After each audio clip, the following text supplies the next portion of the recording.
If we want to dictate a new note with shortcuts on your iPhone 16e, so first of all, let's open up a shortcuts.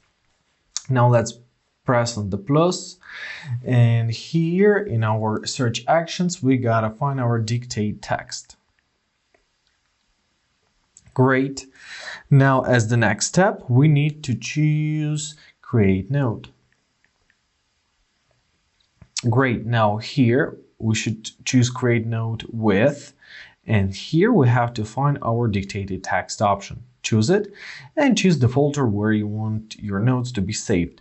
Basically that's it. Now you have to tap down at the top right corner. And to make everything work correctly, let's open up our settings and let's find our action button. So choose your shortcut and choose the following shortcut which we just created. Now let's try it out. Let's press our action button. It's on the left side, by the way, don't miss it. Now let's hold it. Hello, how are you doing?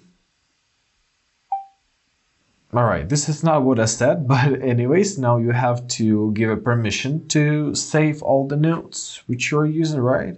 So press always allow, and there you are. And basically that's how it works. So I hope this video is helpful. Thank you so much for watching. Have a great day. Please consider subscribing to our channel.